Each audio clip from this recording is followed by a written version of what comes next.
லாஸ்ட்டாக ஹீரோவும் ஹீரோயினும் சேர்ந்து அந்த கிளாஸ் ரூம்லாம் டெக்கரேட் பண்ணிட்டு இருக்கும் போது ஹீரோனி தெரியாமல் தடிக்க விட ஹீரோ தாங்கி பிடிக்க அவங்க ஐட்டோய் பார்த்துட்டு இருப்பாங்க. ஷாங்ஷி ஹீரோவை போட்டு பயங்கரமாக திட்டுவா. நீ எல்லாம் எப்படி கிளாஸ் லீடராக ஆன? உன்னை யார் இப்படிலாம் ஆக்குனது? நான் தடிக்க விடும்போது உன்னை யார் தாங்கி பிடிக்க சொன்னது? உன்னோட ஹெல்ப்பை நான் கேட்டேனா? இப்படி தான் கிளாஸ் ரூமில் எல்லாரும் இருக்கும்போது இந்த மாதிரி பண்ணால் எல்லாரும் என்ன நினைப்பாங்க அப்படின்னு சொல்லி திட்டிட்டு இருப்பா. ஹீரோவுமா இவ பேசுறது எல்லாத்தையும் பொறுமையாக கேட்டுட்டு, அப்போ என்னோட ஹெல்ப்பு உனக்கு வேணாவா அப்படின்னும் போது, எனக்கே எதுக்கு உன் ஹெல்ப்பு, எனக்கு ஒன்றும் தேவையே இல்லை அப்படின்னும் போது, இப்போ ஓகே உனக்கு இன்னொரு பிரச்சனை வேற காத்துட்டு இருக்குது. பேரண்ட்ஸ் மீட்டிங்கு உங்கள் அப்பா அம்மா வர முடியாதுன்னு நீ பேசிகிட்டு இருந்தாலும் அதை நான் கேட்டேன்னும் போது, ஓ அதையும் கேட்டுட்டியா? நிஜமாவே எங்கள் அப்பா அம்மா ஊரில் தான் இருக்காங்க, அவங்க வரவும் முடியாது, எங்கள் பாட்டியும் வர முடியாது, அதை சொன்னால் இந்த மிஸ் புரிஞ்சிக்க மாட்டாங்க அப்படின்னு சொல்லிட்டு இருப்பா. சரி ஓகே விடு, நான் பார்த்துக்கிட்டேன், நான் உனக்கு ஹெல்ப் பண்ணுறேன் அப்படின்னதும், இவ்வளோ நேரம் அவனை கழுவி ஊத்துனவ அப்படியா? நீ தான் கிளாஸ்லேயே பெஸ்ட் லீடர், நீ தான் எனக்கு பெஸ்ட் ஃப்ரெண்டு அப்படின்னு சொல்லிட்டு பேசிட்டு போயிட்டு இருப்பா. நெக்ஸ்ட் டே ஸ்கூல் தான் காட்டுவாங்க. எல்லாருமே அவங்க அப்பா அம்மாவை கூட்டிகிட்டு வந்திருப்பாங்க. சில பேர் எங்கே நம்ம பண்ணுற தப்பெல்லாம் அப்பா அம்மா கிட்ட சொல்லிடுவாங்களோன்னு சொல்லிட்டு தெரிஞ்சவங்க பக்கத்து வீட்டுக்காரங்க எல்லாரையுமே கூட்டிகிட்டு வந்திருப்பாங்க. நம்ம ஹீரோவுக்கு அவங்க அம்மா தான் வந்திருப்பாங்க. பேரண்ட்ஸ் மீட்டிங் ஆரம்பித்த உடனே ஹீரோவோட அம்மா நம்ம ஹீரோனுக்கு சப்போர்ட் பண்ணி பேசுவாங்க. இதை பார்த்து அவங்க மிஸ்ஸும் சரி ஓகே நீங்கள் சொல்கிறதுனால நான் விட்டுறேன் அப்படின்னு சொல்லிடுவாங்க. ஸ்கூல் முடிஞ்சு போயிட்டு இருக்கும்போது ஷாங்ஷிட்ட லின் வந்து பேசுவா. என்னப்பா ஹீரோ உனக்கு மட்டும் ஹெல்ப் பண்ணுறான், நேத்தி கூட ஏதோ தாங்கி பிடிக்கிற சீன்லாம் நடந்ததாமே அப்படின்னும் போது, அப்படிலாம் எதுவுமே நடக்கலை அப்படின்னு சொல்லிட்டு போயிட்டுருப்பா. இல்லை ஹீரோ யாருக்குமே ஹெல்ப் பண்ண மாட்டான், உனக்கு மட்டும் பண்ணுறானே அதனால் கேட்டேன் அப்படின்னும் போது, தெரியலப்பா ஏதோ ஃப்ரெண்ட்லியாக பண்ணுறாங்க அப்படின்னு சொல்லிட்டு போயிட்டுருப்பா. ஹீரோயினுமா ஹீரோவுக்காக சைக்கிள் ஸ்டாண்ட்லேயே வெயிட் பண்ணுவான். அவன் வந்ததுமே உனக்கு ரொம்பவே தேங்க்ஸ் சொல்லிக்கிறேன், நீ தான் எனக்கு ஹெல்ப் பண்ண, நீ தான் எனக்கு பெஸ்ட் ஃப்ரெண்டுன்னு சொல்லிட்டு ஜூஸ்லாம் வாங்கிட்டு வந்து கொடுப்பா. ஆனால் அது அவன் வேணான்னு சொல்லிடுவான். சரி பரவாயில்ல ஃபுட்டை வேஸ்ட் பண்ணக்கூடாதுன்னு சொல்லிட்டு ரெண்டுத்தையும் அவளே குடிச்சிருவா. நெக்ஸ்ட் வா என் வீட்டுக்கு அப்படின்னு சொல்லிட்டு இன்வைட் பண்ணுவான். சரின்னு சொல்லிட்டு இவனும் போவான். அங்கே போனதுமே வா அவங்க பாட்டி நம்ம ஹீரோ கிட்ட, இவ ஒழுங்காக படிக்கிறாளா இல்லையாப்பா, வீட்டில் வந்தால் புக்கவே திறக்க மாட்டேங்கிறா அப்படின்னும் போது, நம்ம ஹீரோவுமா கிளாஸ் ரூமில் என்னென்னலாம் பண்ணுறாலோ அது எல்லாத்தையும் ஒப்பிப்பான். இதெல்லாம் கேட்டுட்டு இருந்த அவங்க பாட்டியம்மா அவளை கொஞ்சம் பக்கத்தில் உட்கார வச்சிருங்க, கிளாஸ் ரூமில் தூரத்தில் இருந்து அவளுக்கு கண்ணு தெரியாது அப்படின்னு இன்னும் டேமேஜ் பண்ணுவாங்க. ஷாங்ஷிமா பாட்டி கிட்ட, பாட்டி நான் கரெக்டான இடத்துல தான் உட்காந்துருக்கேன், ஏன் இப்படி டேமேஜ் பண்ணுற மாதிரியே பேசுறீங்க அப்படின்னும் போது ஹீரோ சரி நான் கிளம்புறேன் அப்படின்னு சொல்லுவான். பாட்டியம்மா இல்லை வந்து சாப்பிடாம எப்படி, சாப்பிட்டு தான் போகணும், நான் டக்குன்னு செஞ்சிருவேன் அப்படின்னு சொல்லிடுவாங்க. சரி ஓகே அப்படின்னு சொல்லிட்டு நேராக ஷாங்ஷி அவள் ரூமுக்கு கூட்டிகிட்டு போயிடுவா.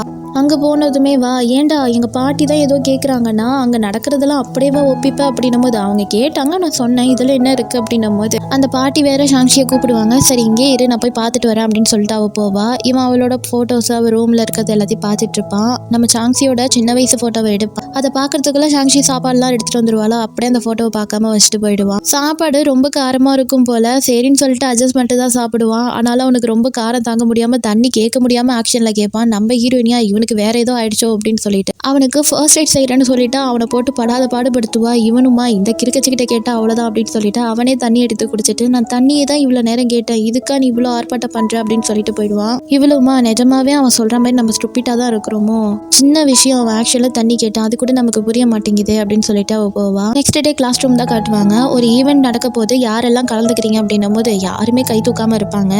சரி நானே செலக்ட் பண்றேன் அப்படின்னு சொல்லிட்டு ஒவ்வொருத்தவங்க பேரா செலக்ட் பண்ணிட்டு இருப்பாங்க. அதுல ஹீரோயினி ஒத்தாள். தென் அவங்க கலந்துக்க போகிற அந்த போட்டிக்கு உள்ளது எல்லாத்தையும் ப்ராக்டிஸ் பண்ணிட்டு இருக்கும் போது நம்ம ஹீரோனுக்கு மட்டுமே எதுவுமே வரமாட்டேங்குது, ரொம்பவே சொதப்புவா. இவ சொதப்புறதுனால அந்த டீமில் இருக்கிற எல்லாருமே சொதப்பிட்டு இருப்பாங்க. இதெல்லாம் பார்த்துட்டு இருந்த ஹீரோவுமா நீ இந்த போட்டியிலே கலந்துக்க வேண்டாம், தயவு செஞ்சு போயிடு, இல்லைன்னா நாளைக்கு வரக்குள்ள எல்லாத்தையும் மனப்பாடம் பண்ணிட்டு வந்துரு அப்படிலாம் சொல்லிட்டு ரொம்பவே ஒரு மாதிரி கஷ்டப்படுத்துற மாதிரி பேசிட்டுருவான். என்ன இவன் இப்படியெல்லாம் பேசுகிறான் அப்படின்னு சொல்லிட்டு அதே திங்கிங்லேயே போயிட்டு இருப்பான். அந்த பக்கம் பேஸ்கெட் பாட் விளையாண்டுட்டு இருந்தவங்க அந்த பால் தெரியாமல் ஹீரோனி மேலே பட்டுரும். அதனால அவள் கொஞ்சம் கால் தடுக்கி கீழே விழுந்துருவா. அந்த பக்கம் போயிட்டு இருக்க ஒரு பையனுமா இவளுக்கு ஹெல்ப் பண்ணிட்டு இவ கூட எப்படியாவது ஃப்ரெண்ட் ஆயிடணும்னு நல்லா பேசி ஃப்ரெண்ட் ஆகிட்டே போயிடுவான். தென் ஹீரோயினியும் லின்னும் உட்காந்து ஒரு ரெஸ்டாரண்ட்ல சாப்பிட்டுட்டு இருப்பாங்க. அங்கே சாப்பாடு காரமாக இருக்கும் போல டிஷ்யூ பேப்பர்லாம் எடுத்து கண்ணை தொடச்சிட்டு, என்ன இது சாப்பாடு செய்கிறாங்க இவ்வளோ காரமாவா இருக்கும் அப்படின்னு சொல்லிட்டு அந்த ஹோட்டலை பற்றி பேசிட்டு இருப்பா. ஹீரோ அந்த சைடு தான் போக்குள்ள ஹீரோயினை பார்ப்பான். என்ன இவ கண்ணெல்லாம் கலங்கி இருக்குது, ஒருவேளை நம்ம பேசினதுக்கு தான் இவ ஃபீல் பண்ணுறாளோ அப்படின்னு சொல்லிட்டு அவன் ஒரு மாதிரி தப்பாக நினச்சிட்டு போயிட்டுருவான். தென் நம்ம சாக்ஷி வீட்டுக்கு போன உடனே ஹீரோவை தான் ஒரு பொம்மையாக நினச்சி பயங்கரமாக திட்டிகிட்டு இருப்பா. நீ பேசாமல் போ, நீ யார் என்னை வந்து இவ்வளோ ரூடாக பேசுகிறதுக்கு, எங்கள் அப்பா கூட இப்படிலாம் பேசினதில்லைன்னு சொல்லிட்டு பயங்கரமாக திட்டுவா. திட்டி முடிச்சதுக்கப்புறம் நைட்டு ஃபுல்லாக ஒழுங்காக தூங்காமல் அந்த ஈவெண்ட்டுக்கானதை உள்ளதை ஃபுல்லாகவுமே மனப்பாடம் பண்ணிட்டு இருப்பா. நெக்ஸ்ட் டே கிளாஸ் ரூமில் ரெண்டு பேருமே பேசிக்காமல் இருப்பாங்க. ஹீரோ முன்னாடி வந்தாலும் ஹீரோயினையும் அவாய்ட் பண்ணிட்டு போயிடுறா, அவளும் பேச மாட்டேங்கிறா. தென் ஹீரோவுமா இவ ரொம்ப கஷ்டப்படுற போருக்கே அப்படின்னு சொல்லிட்டு, உனக்கு ரொம்ப கஷ்டமாக இருந்தால் சொல்ல நான் வேற ஆளை வச்சுக்கிறேன்னதும் நம்ம ஹீரோயினி தப்பா புரிஞ்சுக்கிட்டு உன் வேலை என்னமோ அதை போய் பாரு அப்படின்னு சொல்லி திட்டி விட்டுருவா. தென் எல்லாருமே ப்ராக்டிஸ் பண்ணிட்டு இருக்கும் போது நம்ம ஹீரோயினுமா ஒரு கோக் எடுத்துட்டு வந்து ஹீரோ பக்கத்து தள்ளுவா. அதை எடுக்கலான்னு போறதுக்குள்ளே இன்னொரு பையனுமா உனக்கு இதான் கோக் பிடிக்காதே நான் எடுத்துக்கிறேன் அப்படின்னு எடுக்க வருவா. ஆனா ஹீரோவா அது எனக்கு பிடிக்கும்னு சொல்லிட்டு அதை எடுத்து வச்சுப்பான். தென் போக போக எல்லாருமே ப்ராக்டிஸ் பண்ணிட்டு இருக்கும் போது நம்ம ஹீரோயினி மட்டும் தனியா பண்ணிட்டு இருப்பா. அப்படி இவ என்னதான் பண்றா அப்படின்னு சொல்லிட்டு நம்ம ஹீரோ கொஞ்சம் ஒளிஞ்சு நின்று பார்க்கலான்னு தான் நிற்பான். ஆனாலுமே நம்ம ஹீரோயினி அவனை பார்த்துட்டு நீ இவ்வளோ நேரம் இங்கே நிற்கிற அப்படின்னும் போது இல்லை நான் இப்பதான் நடந்து வந்தேன் நீ அப்படியே பார்த்துட்ட அப்படின்னு சொல்லி சமாளிச்சிருவான். தென் நம்ம ஹீரோவும் ஹீரோயினும் ஒன்றா நடந்து போயிட்டு இருக்கும் போது சாரிப்பா என்னோட கோட்டை அங்கேயே வச்சுட்டு வந்துட்டு நான் போய் எடுத்துட்டு வரேன்னு சொல்லுவா. ஆனால் நம்ம ஹீரோவுமா ஏன் இப்படி கேர்லெஸ்ஸாக இருக்க அப்படின்னு சொல்லிட்டு இவனோட கோட்டை அவகிட்ட கொடுத்துட்டு அதை எடுத்துட்டு வந்து கொடுப்பான். தென் நடந்து போயிட்டு இருக்கும் போது தான் ஹீரோ வந்து ஹீரோனிக்கிட்ட சாரி சொல்லுவான். சாரி நான் அன்னைக்கு கொஞ்சம் ரூடாக தான் பேசிட்டேன் என்னை மன்னிச்சுக்கோ அப்படின்னு சொல்லிட்டு நம்ம ஹீரோனுக்கு ஒரே சந்தோஷமாயிடுது. நீ என்கிட்ட வந்து சாரி கேட்குறியா அப்படின்னு சொல்லிட்டு ரொம்பவே சந்தோஷப்படுவா. ஆமாம் நான் தான் உங்ககிட்ட சாரி கேட்குறேன் அன்னைக்கு பேசினது ஏன் தப்பு தான் அப்படின்னு சொல்லிட்டு அவனை மன்னிப்பு கேட்பான். தென் பேசிக்கிட்டே பஸ் ஸ்டாப்பும் வந்துடுவாங்க. பஸ்ஸில் ஏறினதும் ஷாங்ஷி நம்ம ஹீரோவுக்கு தான் தேங்க்ஸ் சொல்லுவா. ஏன்னா வந்ததுலேருந்து நீ தான் எனக்கு ஹெல்ப் பண்ணுற அப்படின்னு சொல்லிட்டு நெக்ஸ்ட் டே அந்த ஈவெண்ட்டை தான் காட்டுவாங்க. நம்ம எப்படி பண்ண போகிறோமோ தெரியலையே நம்ம சொதப்பிடுவோமோ நம்மளால எல்லாம் சொதப்பிடுமோ அப்படின்னு சொல்லிட்டு பயங்கரமாக பயப்படுவா. ஆனாலும் பயத்தை விட்டுட்டு எப்படியாவது பண்ணிடலான்னு சொல்லிட்டு சூப்பராக தான் பண்ணிட்டு இருப்பா. என்ன லாஸ்ட்டாக ஒரு கோவப்படுற மாதிரி ஒரு சீன்ஸ் இருக்கும். அதில் கொஞ்சம் ஹெவியாக பண்ணுறன்ற ஒரு பேரில் அவள் காலில் போட்டிருந்த ஸ்லிப்பரு கீழே உட்காந்துருக்க ஒரு பையன்கிட்ட போய் விழுந்துடும். அதை பார்த்து எல்லாருமே கொஞ்சம் சிரிப்பாங்க. ஆனாலும் இவள் வெளில வந்து என்னால் தான் இந்த தப்பு நடந்துச்சு அப்படின்னு சொல்லிட்டு அவங்க டீம் ஆளுகள்கிட்ட எல்லார்ட்டையும் சாரி கேட்டுட்டு ஒரு இடத்துல போய் ஃபீல் பண்ணுவா.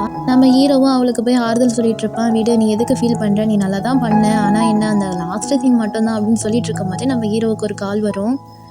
கால் வந்த உடனேயே பேசிட்டு நம்ம ஹீரோயினையும் பயங்கரமாக திட்டுவான். நீ என்னமோ இங்கே உட்காந்து ஃபீல் பண்ணிட்டு இருக்க ஆனால் இருக்கிறதுலே பெஸ்ட் பர்ஃபார்மன்ஸ்னால் நீ தான் அப்படின்னு சொல்லிட்டு அவங்க சொல்லியிருக்காங்க போ அழுவாத அப்படின்னு சொல்லுவான். இவளும் ரொம்பவே ஹாப்பியாக எழுந்திரிச்சு வெளில போவா. தென் வீட்டுக்கு போனதும் நம்ம ஷாங்ஷிக்கு சின்ன வயசு ஃப்ரெண்டு ஞாபகம் வந்துடும். இவனை பார்த்து எத்தனையோ வருஷம் ஆச்சு அப்படின்னு சொல்லிட்டு தென் அடுத்த நாள் ஸ்கூல் தான் காட்டுவாங்க. அங்கே ஒரு பையன் ஒரு பொண்ணு கிட்ட இந்த ஹோம்ஒர்க்கை மட்டும் பண்ணி கொடுத்துரு அப்படின்னு பேசிட்டு இருக்கும் போது அவள் அதெல்லாம் பண்ண முடியாது போடா அப்படின்னு சொல்லிட்டு போயிட்டு இருப்பான்.